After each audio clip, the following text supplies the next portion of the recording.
We're going to click record, and we are back. And we talked about, I think that's what we're going to do is we're going to dive right into talk about like this is one of those I don't think anybody likes, which is basically the accounting side. We'll talk a little bit on accounting stuff for your business because it is important. You need to know what comes in and what goes out in many, many ways. So we're going to do our little 3, 2, 1. Well, hello and welcome back. We are continuing our season of building better businesses. The podcast is actually Building Better Developers, the Developreneur podcast, where we have a lot of different ways that we develop you. We help you become better as a developer, as an entrepreneur, as a business owner, as a side hustler, as a main hustler, as a day jobber, whatever it happens to be. We help you out with that. I'm Rob. I can't even speak. I'm so excited for this season. I am Rob Broadhead. I am one of the founders of Developreneur, Building Better Developers, also a founder of RB Consulting, where we help you with technology. We walk with you through what your business is. What is your secret sauce? What is it that makes you special? And then we craft a unique recipe for you to leverage technology, whether it's stuff you already have, whether it's stuff that needs to be built, whether it's something that's out there somewhere that you need to purchase, whether it's a team that you need to build. We help you with that through integration, innovation, simplification, automation, you name the shun, and we probably help you with that so that you can really leverage your technology investment. And it's like buying a house. This is a big investment. There are very few businesses that their technology investment is some small percentage, negligible percentage of their budget.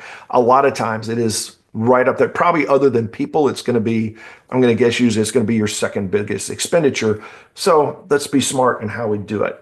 As far as good thing and bad thing, I guess I'm in like a season of my good things and my bad things are sort of the same thing. So the good thing is that we got to a milestone recently of being ready to go to a real estate agent and get ready to put our house on the market. And it took a lot to get there because we're effectively we're effectively zero sizing. And so there's a lot of crap that we've had to like move around, get rid of and stuff like that. And then, cleaning up the mess afterwards. So it was great to get there, but now there's like a few things left that we have. Like I no longer have a kitchen table because we're like, nope, that's going to go because that's going to get moved into, they're going to stage the house. So that can be a little bit challenging. The big one is if you hear me screaming and wailing and gnashing of teeth, it's because my office that I have spent the last few years like really honing it down to what it is now going to also be part of the like big sucking sound of getting all that stuff out of the house and moving it. So it's going to simplify greatly. And I will probably, have a physical burden and an emotional burden of doing all of this. So there's good things and bad things in that. But back to the good side is Michael's on the other side, and he's going to introduce himself. Hey everyone, my name is Michael Meloche. I'm one of the co-founders of Developreneur, Building Better Developers. I'm also the founder of Envision QA, where we are a small software shop that is customized to helping small to mid-sized businesses basically build software or find software solutions to meet the business needs and let the software work for the business, not the business work for the software. We help you simplify your processes and basically hopefully streamline your business so that you're more productive, making more money, making the customers happy, and having a better user experience all around. Good and bad. So good this week. I have made some headway on some projects I've been working on. We had some good feedback from some customers and kind of riding that high a little bit. It's like, you kind of get that pat on the back for job well done for getting things across the line, getting things solved. Bad, kind of the bad with that. Now we're getting into some other areas and trying to figure out the next step in some of these pieces. And unfortunately, I kind of hit some roadblocks, mental blocks of my own, where it's like, oh, that really doesn't make sense. And it's like, it should. It was something simple, but yet it's a blocker. It's like, sometimes you run into those and sometimes you can't work through it. Sometimes you just have to literally step away for a little bit and eventually it'll get through your head at some point, hopefully. And hopefully it's not with a hammer or my wife's frying pan as she comes at me sometimes. Kidding. But anyway, that's my good and bad.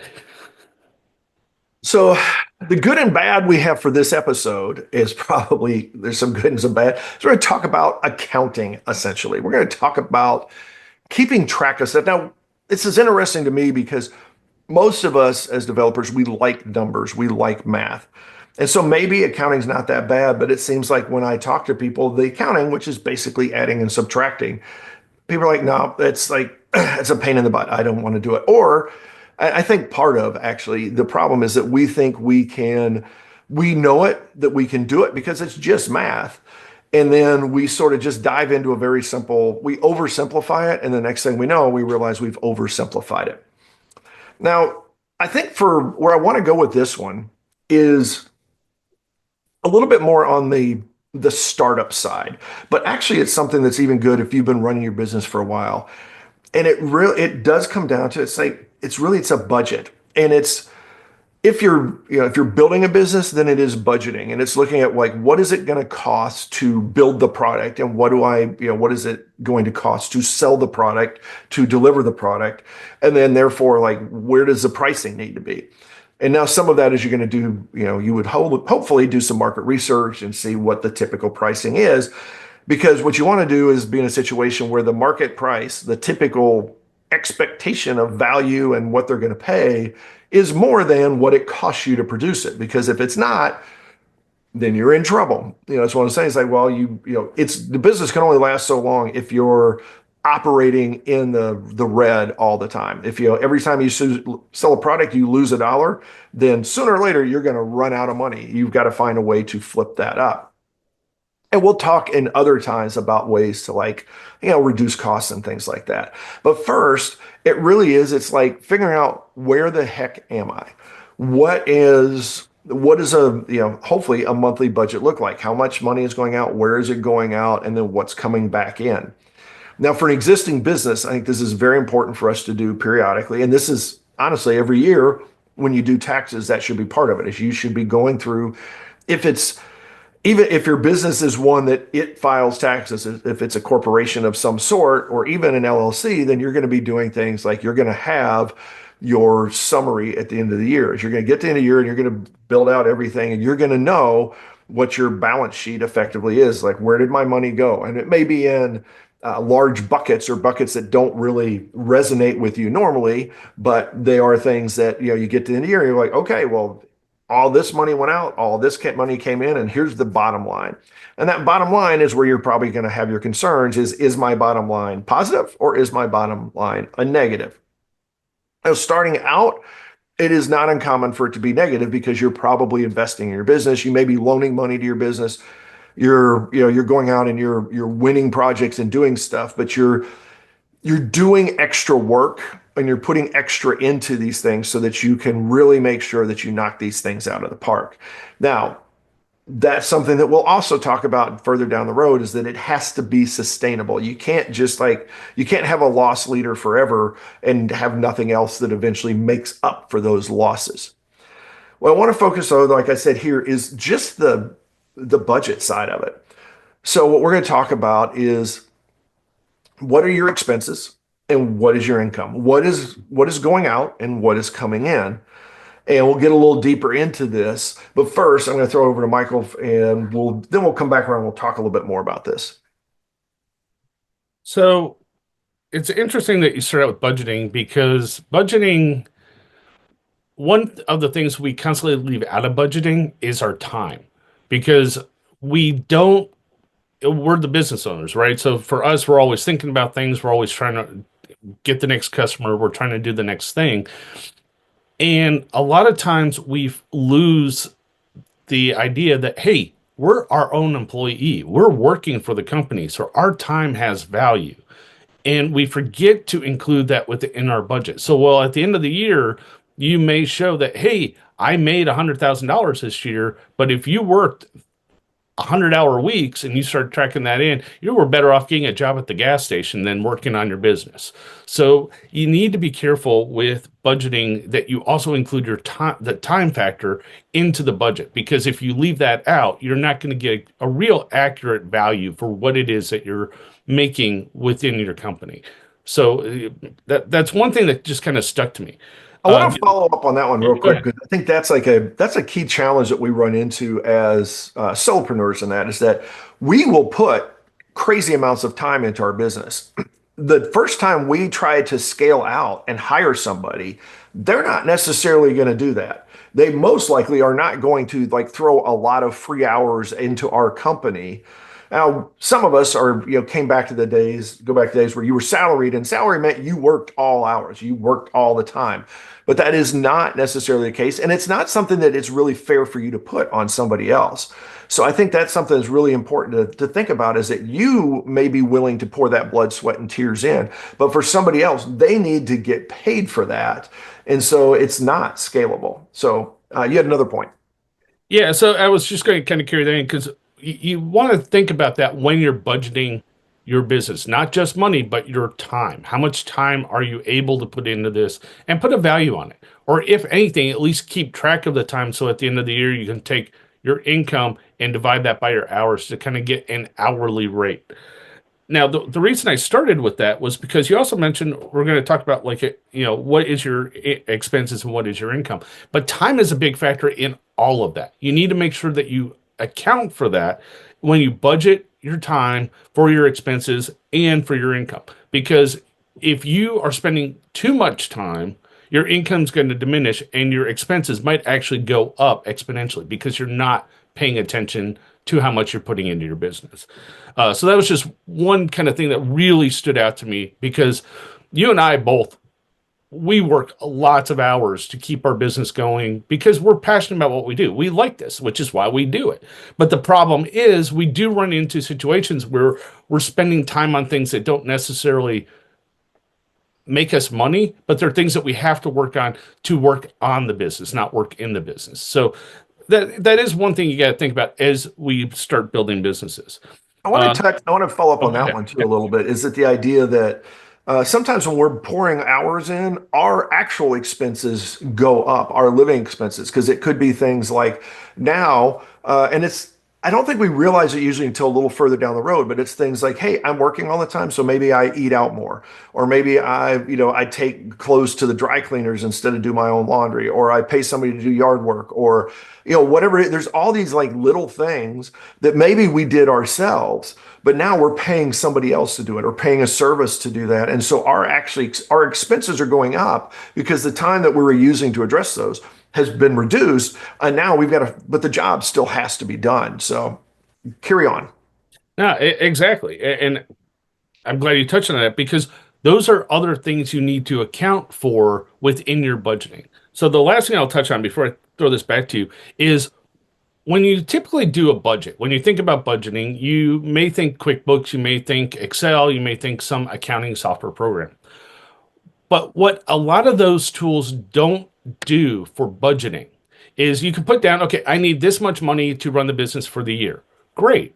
Do you need all that money up front or do you need that money spread out throughout the year? Sometimes our accounting, what we have to pay for our business, has to be paid at different points throughout the year. So sometimes a budget might require money sooner than later.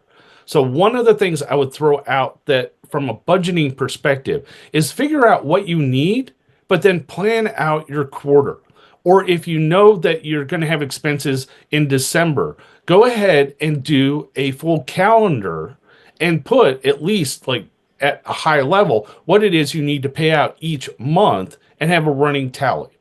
Now you can just do that in a simple spreadsheet, but kind of think forward. Don't just think month by month or week by week, because you're going to run into situations where, oh crap, I have to pay a year-end taxes in a month, or at the beginning of the year, oh, at the end of the year, if I make X amount of money, I have to pay out X amount of money to the government. So there's some hidden expenses that you might not think about, but you need to make sure you budget those in kind of at the beginning and kind of keep them in your mind as you're going through so that you're not hitting that mark or that benchmark and be like, crap, I don't have it. How am I going to get it? Now you're stressing about things you should have, that you don't necessarily need to be stressing about if you had a little bit of forward planning.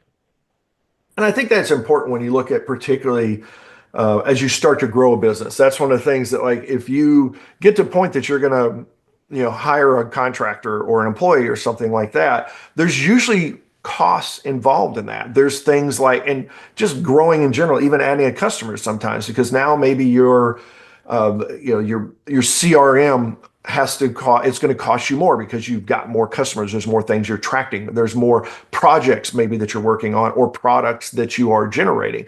That there is whatever your tool is, that it's going to grow in cost. And there are going to be things, like I said, like employee, like for me, every time there's an employee that comes on, there's like a large amount of expenses that go on because there's, like there's a computer and there's email and there's setting them up with all of the different services that we have. And so there is, and everything almost incrementalizes up. So there is a hard cost in that. And I have to be able to take that on at the front end. And then eventually, it'll come back in. And so you do need to make sure that you are fluid enough essentially with cash so that you can do those kinds of things. Now, there are other options, and that's why there's, people go through funding and business loans and stuff like that.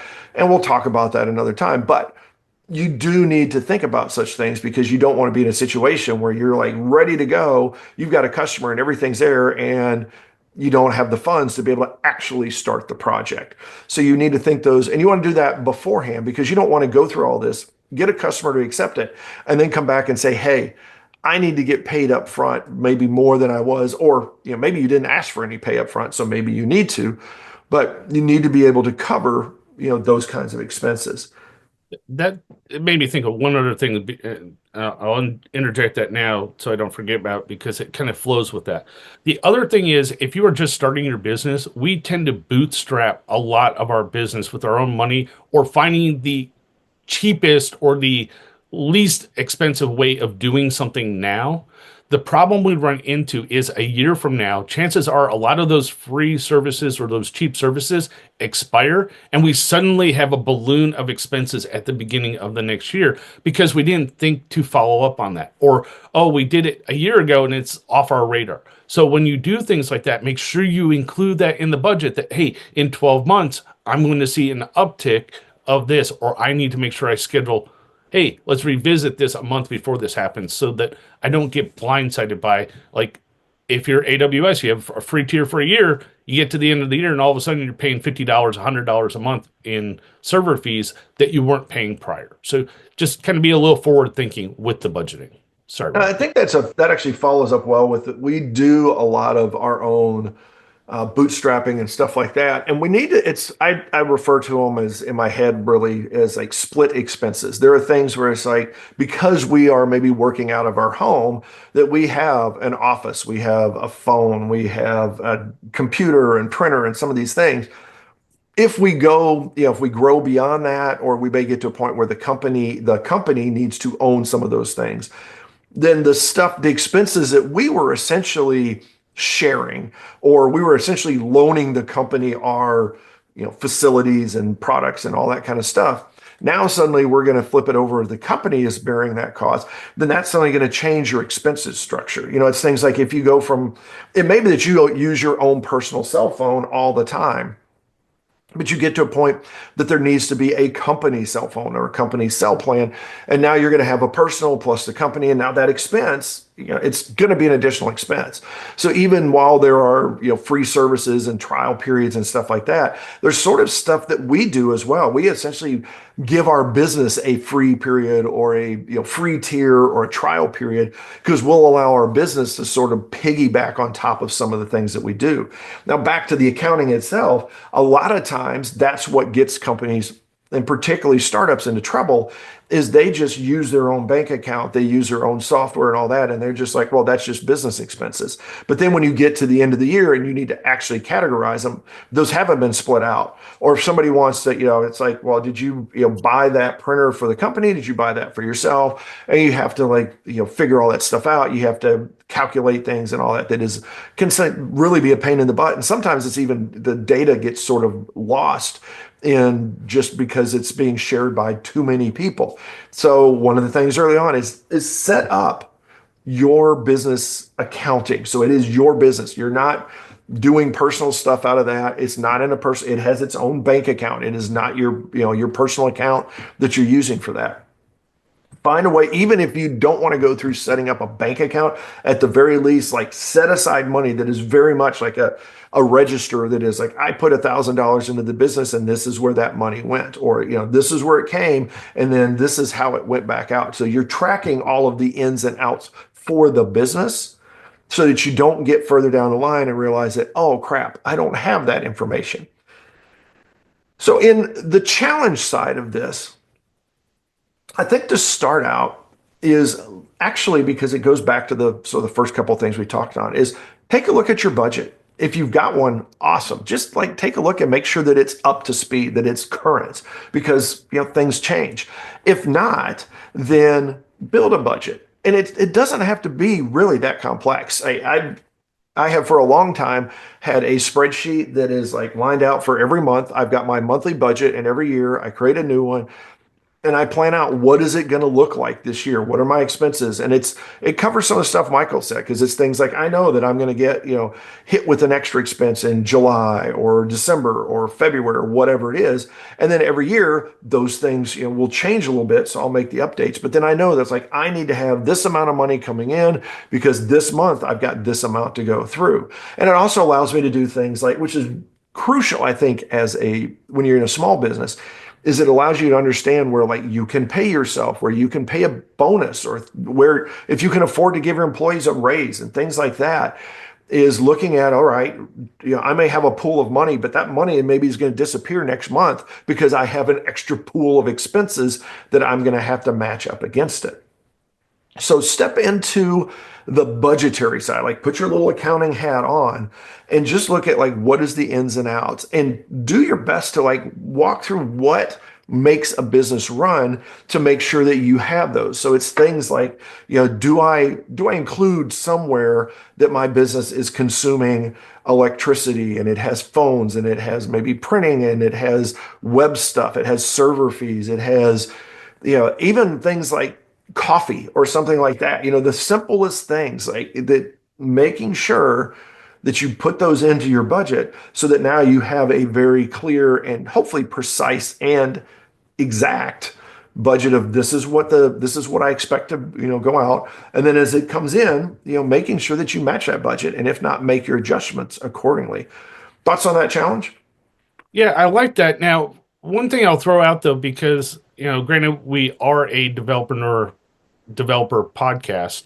For those of you that may not have like a full laptop, you may be watching us on your phone or on your tablet.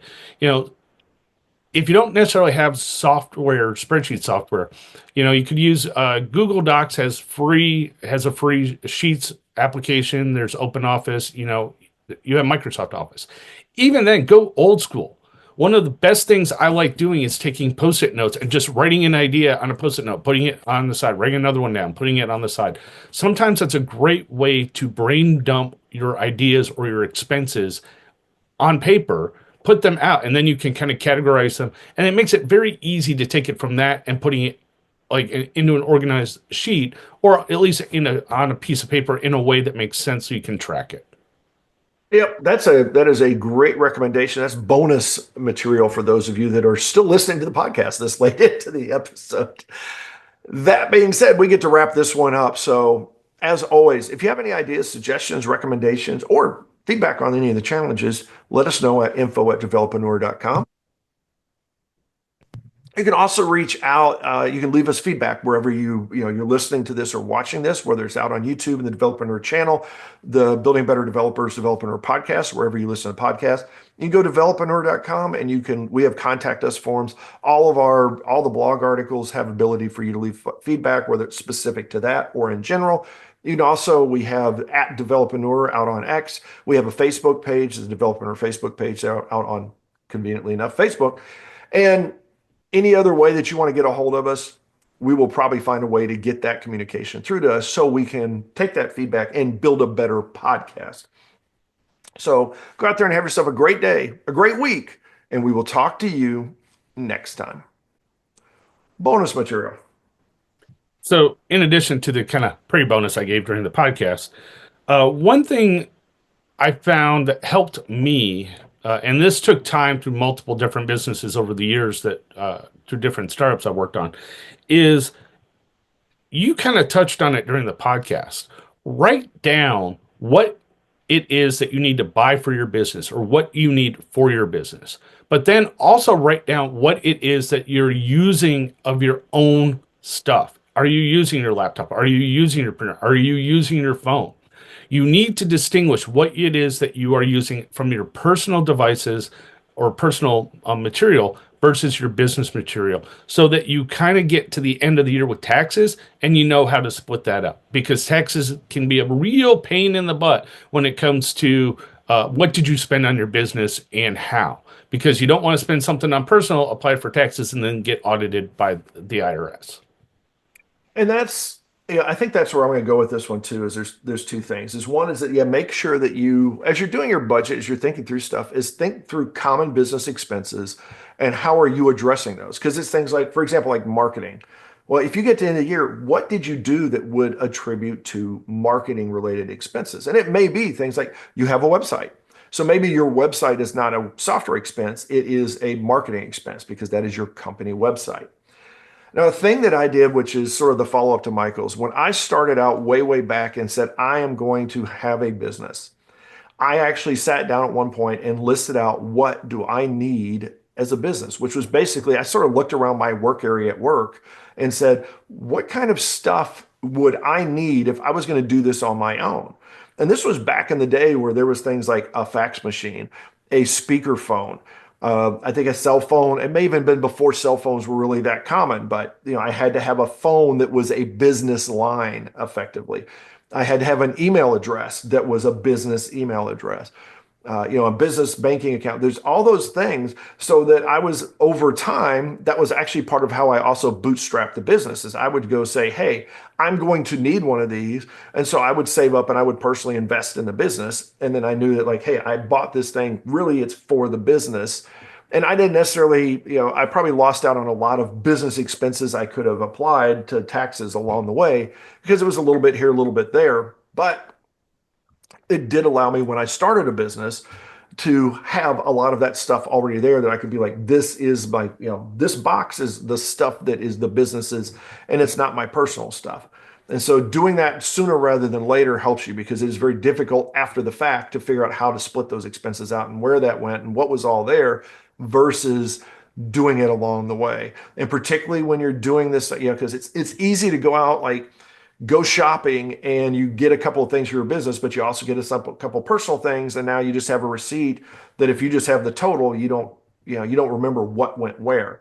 And so there's some of those kinds of things and it's going to help you, trust me, it will help you at the end of the year or when you're really starting to try to like nail down these budgets to keep track specifically of what went to what bucket, personal or business. That puts us to time to wrap this one up because we got to go. We got businessy stuff to do, working in our business, on our business, beside our business, above our business, below our business, all of that, all around our business. We got crap to do. So we're going to wrap this one up. Hopefully you guys have enjoyed this. We are just getting started. Yet another season, and we got plenty of things ahead of us. So go out there and have yourselves a great one, and we will talk to you next time.